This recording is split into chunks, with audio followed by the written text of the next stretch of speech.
Mahigit 1,000 residente ang naserbisyohan ng mini serbisyo fair sa pangunguna ni Zambales 2nd District Representative Doris Nanay Bing Manikiz. Si Simon Ong sa detalye.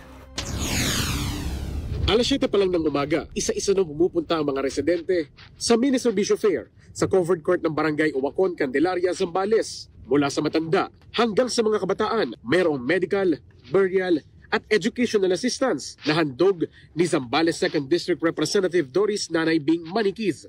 Ngayong araw, inaasahang aabot sa halos 400 hanggang 500 ang mga pumunta sa Barangay Uwakon mula sa munisipalidad ng Santa Cruz, Masinloc at Candelaria. Kasabay niyan ay nagsasagawa rin ang kaparehong programa sa Botolan People's Plaza, kung saan 1,000 residente mula sa munisipalidad ng Palawig, Iba, Botolan, Cabangan, San Felipe, San Narciso, San Antonio ang maaaring makatanggap ng tulong mula sa mini serbisyo fair na handog ni Nanay Bing.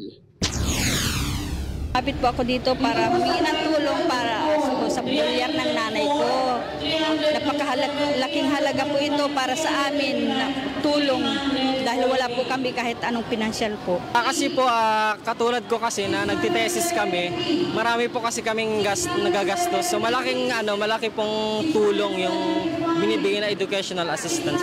Para sa amin po na mga magulang, gaya po namin na ang asawa ko po kasi ay walang permanenteng trabaho. Sa bukid lang po talaga ang pinagkakakitaan. So yung mga ganitong tulong po na dumarating para sa amin ay sobrang malaking tulong po kasi unang-una po sa kanyang yung gastusin po, unang-una po sa pamasahe na minsan po ay hindi namin siya nabibigyan. Kaya yung ganitong tulong po talaga ay sobrang nagpapasalamat po kami.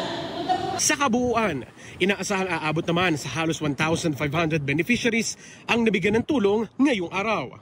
Kaugnay niyan, tuloy-tuloy pa rin ang kalingang Nanay Bing Tingog Centers, katuwang ang Tingog Party List, lokal na pamahalaan, kasama rin ang Department of Social Welfare and Development o DSWD at iba pang kagawaran at ahensya sa kanilang tungkulin na mamahagi at ilapit ang serbisyo ng pamahalaan sa ating mga kababayan dito sa 2nd Distrito ng Zambales. Para sa totoong balita sa Bagong Pilipinas, Simon Ong, Congress News.